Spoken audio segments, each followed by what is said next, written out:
The Tata Steel PGTI resumes its events from September 2nd, after a forced break of over 5 months due to the ongoing restrictions of the coronavirus pandemic and the consequent lockdown. 10 events are scheduled to be played between September to December 2021.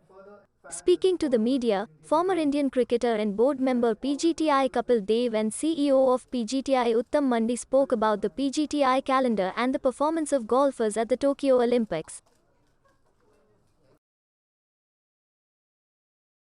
A span of 3.5 months is as decent as it can be. We've tried to put in as much. Of course, they are more on a roll, except for just 2 weeks. On 1 week, of course, we keep off, which is for Diwali.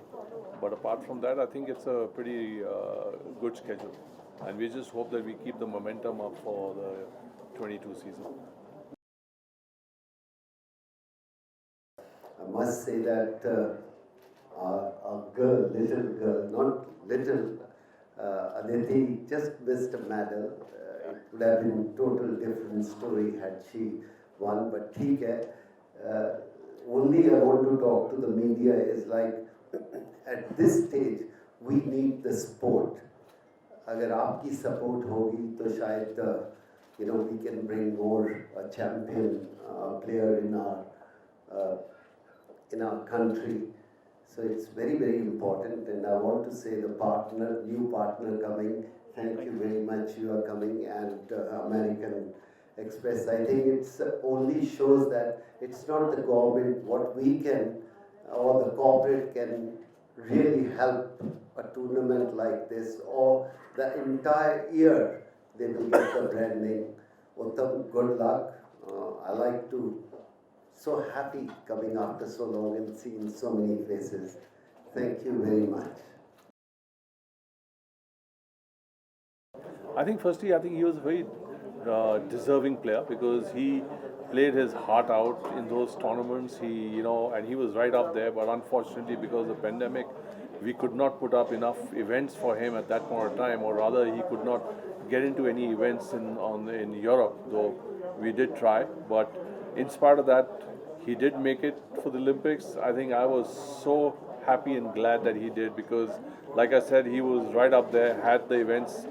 Pandemic not taken place or whatever, he would have made it on his own steam anyway. So, but I'm glad that it all happened and came around in the right manner.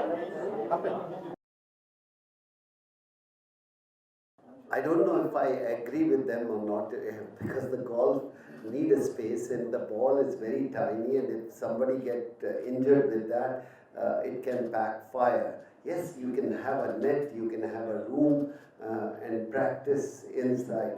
It's not the outdoor sports for the school. You have to go to the golf course, and that's where the government can come out and try to make more public courses where kids can come out and play. But at school, I find it's very difficult. You're scared because the kids are not so mature. When they see the golf and they take the club and they can start swinging, you have to be a little more careful. I think it's not golf, it's sports basically. If you remove the duties on sports good, I think this is the biggest thing you require. Let it be badminton, table tennis, golf. The youngster who want to come into that, like taking the spikes or shoes, so many things come in sports. It's not big money for the country charging the duty on sports good. If they leave up that, it makes lot of impact to the sports. Second, I would say again, not golf, infrastructure is the most important thing, which government can help. Rest, the corporate is helping, that's fine. We don't expect everything go to the government and they give you, no. I believe we should be self-sufficient, like our organization will try to work and give the youngster a benefit to come out and play, and tomorrow who knows who will bring the medal, like Neeraj. We never expected that. But if one javelin cost a lakh of rupees, how many young kids can afford to buy and do that?